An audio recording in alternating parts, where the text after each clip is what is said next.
Entretiens des Patriotes, bonjour à tous. Glucksmann et léger de peinture, une affaire montée de toutes pièces. Avant de répondre à cette question et traiter de nombreux sujets d'actualité, vous connaissez la coutume. Sur cette chaîne, je commence toujours mon entretien par remercier ceux qui m'ont permis justement de le produire, car ils m'ont financé à l'aide des merci rémunérateurs. Et aujourd'hui sont à l'honneur de nombreux fidèles parmi les fidèles. Vous connaissez leurs noms: Anne-Marie Ferrand, Yvette Poré, Ambrose Frantz, Rambard, Emmanuel Dimbre, Philippe Bohen, Christian H, Guillaume Bellois, André Lelièvre, Jean-Claude et Béatrice. Merci à eux du fond du cœur. Et puis je tenais à vous remercier pour votre soutien inconditionnel.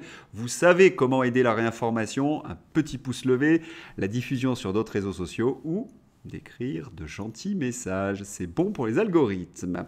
Sur les réseaux sociaux, une rumeur: on aurait retrouvé la magistrate qui a libéré l'assassin de Matisse. Sauf que ce n'est pas elle.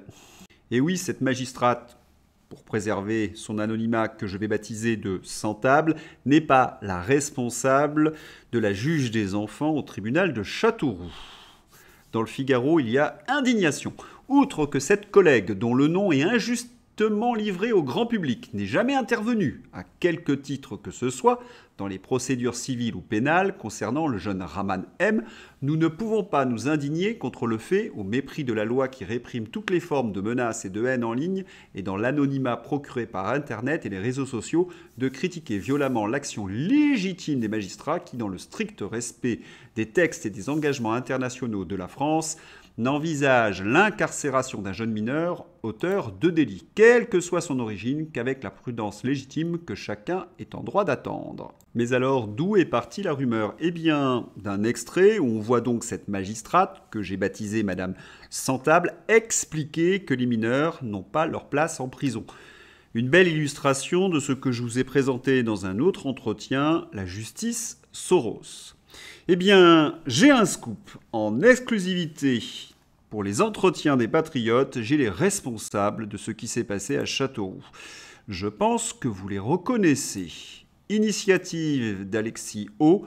Comment régler en un mois le problème des coups de couteau? Agression gratuite dont sont victimes beaucoup de citoyens chaque année. Pour chaque agression, mettez en prison le juge qui n'a pas condamné le récidiviste. Vous verrez, effet immédiat. Duralex cède l'ex. Pour bien mesurer l'abandon du peuple français, dont je vous parle depuis de nombreux numéros, l'affaire Isabelle Surplis. Qui est cette Isabelle Surplis? Elle est conseillère municipale.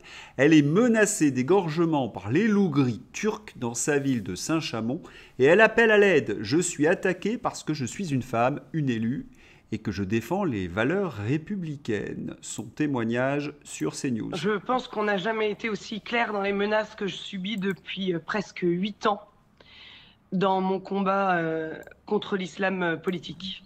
Voilà, clairement, moi je vais vous dire aujourd'hui, on a franchi un cap.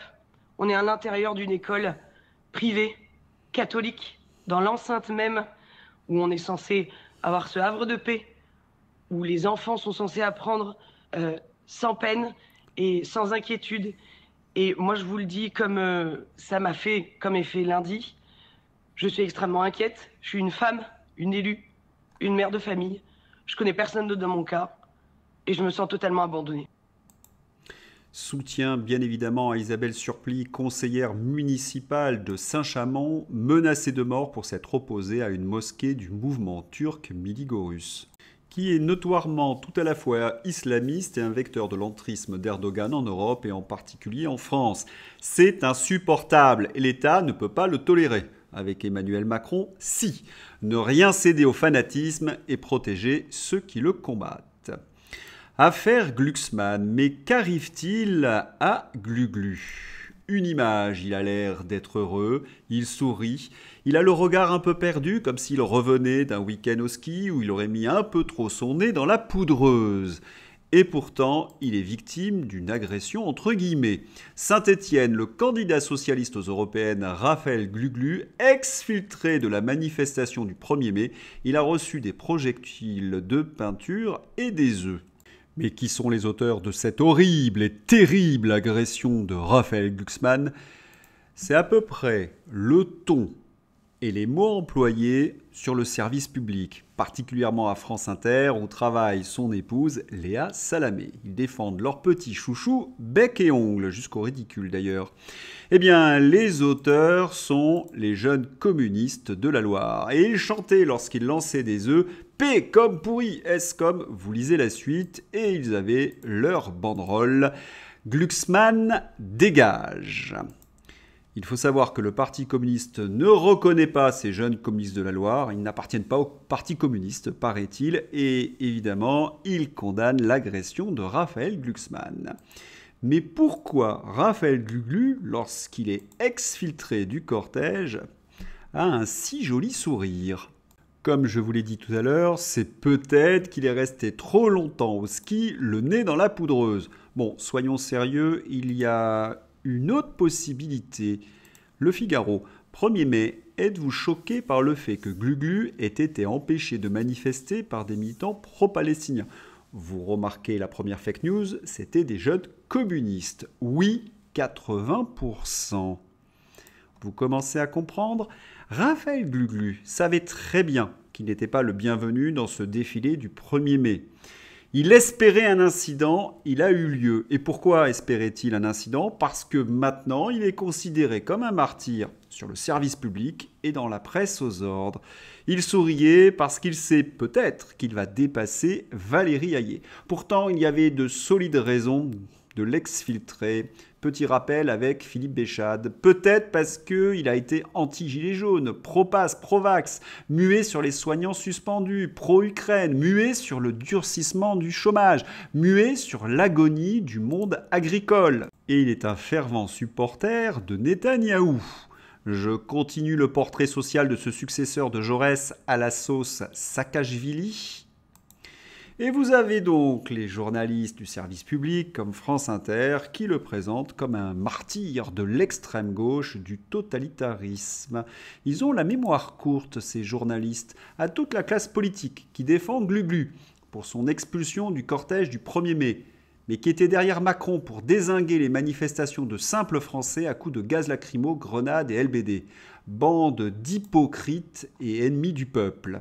Oui, Raphaël Glucksmann, comme toute cette classe politique, est l'ennemi du peuple français parce qu'ils l'ont abandonné. Comme nous l'explique très bien Colombe, qui vient défendre Marine Le Pen. Un témoignage particulièrement bouleversant parce que cette militante fond en larmes. Colombe fait partie de ceux qui ne sont rien aux yeux de nos dirigeants politiques. Son témoignage est bouleversant. Il est le bilan de cette classe politique méprisante à l'égard des Français. L'autoroute de TF1, à la rencontre des militants RN qui viennent écouter Jordan Bardella et Marine Le Pen à Perpignan. Soudain, Colombe, 60 ans, fond l'arbre. On est dans un monde de fous. Je suis au RSA, on a du mal à vivre. On vote tous RN ici. On est tous très en colère. Et cela sonne comme une évidence. Le peuple de France abandonné ne votera plus pour les jumeaux Glucksmann-Macron. Et il y a des statistiques qui donnent une idée très précise de la trahison de nos prétendues élites, celle de la délinquance. Nombre de coups et blessures volontaires pour 100 000 habitants en 2021, 523. La France championne d'Europe. Qui sont les principaux responsables ? Eh bien, les voilà. Il y a près de 3 fois plus d'agressions sous la présidence d'Emmanuel Macron que sous le gouvernement Jospin. On remarque également que François Hollande avait fait très fort. Pour donner une idée de la hausse que cela représente, il y avait en moyenne 111 000 actes de coups et blessures recensés chaque année lorsque Jospin était Premier ministre. C'était déjà monstrueux. Depuis l'élection d'Emmanuel Macron, on est désormais à près de 300 000 actes annuels en moyenne. Mais ne vous inquiétez pas, dormez tranquille, Emmanuel Macron va se charger de ce dossier. Il va organiser pour la 30e fois consécutive un Grenelle de la délinquance. Autre abandon manifeste, l'éducation nationale. Brevet, bac, CAP, le grand bidouillage des diplômes nationaux. En effet, l'éducation nationale produit de la fausse monnaie, de faux diplômes. Le ministère de l'Éducation nationale a récemment confirmé que les taux de réussite aux examens étaient gonflés artificiellement. Dans certaines académie, les résultats sont ni plus ni moins ahurissants. Et oui, c'est leur seul moyen d'exister, de mentir, de truquer les chiffres. Quant à Nicole Belloubet, elle a encore, comment dirais-je, commis une énorme bourde. Dans les collèges et lycées, le retrait des heures supplémentaires pour la fin de l'année met le feu aux poudres. Dans le cadre des économies demandées à l'éducation nationale, les rectorats annoncent aux établissements la reprise de moyens. Une décision prise sans concertation par le ministère. Des effets sur les dispositifs d'aide aux devoirs, de soutien ou de remplacement sont redoutés par les enseignants et les personnels de direction. Mais souvenons-nous, lorsque Gabriel Attal a été nommé ministre de l'Éducation nationale, l'année dernière en 2023, il a expliqué que l'éducation était la priorité des priorités, qu'ils allaient renforcer les moyens. Quand Amélie Oudéa-Castéra l'a remplacé au mois de janvier, l'éducation nationale, c'était la priorité des priorités. Au mois d'avril, on ne paie plus les heures supplémentaires. Devant le tollé, cet énorme couac, la ministre de l'Éducation nationale, Belloubet, a dû annuler cette décision. Ce ne sont même pas des amateurs, ce sont ni plus ni moins des menteurs. Routes, ponts, nids de poules, fissures, ponts vétustes, le réseau routier français, l'un des plus longs d'Europe, est vieillissant par manque d'entretien, absence de moyens et à cause du réchauffement climatique. Tiens, une petite parenthèse du fait du réchauffement climatique, n'oubliez pas votre petite laine en ce mois de mai. J'adore la note finale à cause du réchauffement climatique. Bizarrement, l'état des routes s'améliore presque partout en Asie, en Afrique, aux Émirats, etc. Et malgré des températures extrêmes. On nous expliquait avant que c'était le gel qui abîmait les routes. Je ne pige plus rien. Merci à Philippe Béchade pour son ironie. Mais il y a quelque chose que je ne comprends pas. Autrefois, la France avait le meilleur réseau routier du monde. Oui, il était à la première place. Qualité des infrastructures routières, la France de la première à la 18e place. Mais que s'est-il passé, Emmanuel Macron? Autoroute, le cadeau à 4 milliards d'euros fait aux concessionnaires par Macron, borne et colère. C'est une étude d'un expert indépendant dont Marianne dévoile les conclusions en avant-première qui le dit. Nous étions en avril 2023. Le plan de relance autoroutier signé en 2015 par Macron, borne et colère, a accordé un cadeau à 4 milliards d'euros aux concessionnaires Vinci, Eiffage et Abertis. Autrefois, lorsqu'on payait notre péage sur l'autoroute, eh bien cet argent servait à l'entretien des routes. Et aujourd'hui, cet argent va dans la poche des fonds de pension américains ou australiens, pour payer les retraites d'ailleurs. Généralement, soit des Australiens, soit des Américains. Vous vous doutez que c'est un énorme scandale et que le gouvernement a essayé de le cacher. Le parquet de Paris a été saisi en juin 2023 d'une plainte pour des soupçons de faux qui accuse notamment le ministre de l'économie dilatée, Bruno Le Maire, d'avoir menti sur l'existence de documents liés au renouvellement des concessions d'autoroutes en 2015. Vous imaginez l'étendue du scandale? Ils ont privatisé les autoroutes qui servaient à l'entretien des infrastructures routières françaises, mais en plus, ils ont fait des cadeaux gigantesques à ces sociétés qui se gavent avec l'argent de nos péages. Un scandale XXL et bien sûr, ils essaient de cacher la poussière sous le tapis. Si vous avez un accident parce que vous êtes entré dans un nid de poule, n'oubliez pas d'envoyer la note à Bruno Le Maire, Emmanuel Macron et Elisabeth Borne. GPA, Marie-Estelle Dupont a quelque chose à nous dire. Ça peut être une GPA éthique, etc. Alors moi, je considère avec les connaissances qu'on a en psychologie et en embryologie qu'il n'y a pas de GPA éthique, parce que ça pose la question de qu'est-ce que l'homme. Et d'ailleurs, en France, en 1987, je ne sais pas si vous vous rappelez, c'est Bernard Stirn et Michel Barzac qui étaient ministres de la Santé à l'époque et qui avaient dissous des associations et qui avaient dit non mais attendez, d'abord ça remet en question ce qu'est la médecine, puisque la médecine, le serment d'Hippocrate, c'est d'abord ne pas nuire. Et quand on sépare un bébé de sa mère à la naissance, évidemment qu'on nuit. Parce que si c'est possible de ne pas le faire, c'est quand même préférable. Et puis surtout, il y a un principe d'inviolabilité, de non-marchandisation, de non-réification, et que là, on dispose du corps de la femme et du corps de l'enfant. Alors, les féministes ont des arguments dans les deux sens pour dire si c'est de l'émancipation ou au contraire c'est de la chosification. Mais moi, ce qui m'intéresse dans ce débat, c'est qu'il y a une évacuation totale de la question de l'intérêt supérieur de l'enfant. Et en fait, on sait bien qu'un bébé humain, c'est un petit mammifère. Et la survie du petit mammifère, la survie de l'espèce, elle dépend du lien d'attachement. Le lien d'attachement, c'est pas un délire sentimental de psychanalystes qui veulent que les mères cajolent leur bébé. C'est un besoin biologique. Un bébé qui est pas au contact du corps de sa mère biologique, c'est quand même un bébé qui va moins bien, qui est plus enclin à faire des dépressions, à avoir des carences affectives, etc. Donc, autant l'adoption va réparer la perte tragique d'un parent, autant la GPA la programme. Donc, c'est quand même pas du tout pareil. C'est net et sans bavure. Si vous voulez entendre l'extrait en entier, c'est dans ma description. C'est l'heure d'ouvrir la rubrique Fantaisie avec le comique de service Jean-Noël Barrot. Si le RN avait géré la crise de la Covid-19, nous aurions reçu des vaccins russes et de l'hydroxychloroquine. Mais heureusement pour les Européens, Jordan Bardella n'a eu aucun impact au Parlement européen. Vous serez d'accord avec moi, ce ne sont pas des ministres, ce sont des clowns, ce sont des pitres. Ils sont tellement dans la caricature d'eux-mêmes, dans l'outrance, qu'ils en deviennent comiques. Allez, une petite piqûre de rappel à Jean-Noël Barrot, si je puis me permettre. Afrique du Sud, les fameux contrats. L'acheteur reconnaît qu'il y a des effets à long terme que le laboratoire ne connaît pas, ni sur le principe actif, ni sur les adjuvants. Le fabricant décline toute responsabilité. En Europe, on ne sait rien.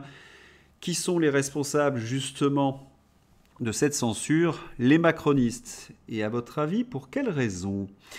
Gorafi toujours? Eh bien non, nous sommes sur BFM TV. Jeux Olympiques 2024. Ces retraités se forment pour devenir agents de sécurité. Mais non, j'ai vérifié, ce n'est pas le dernier sketch de Groland.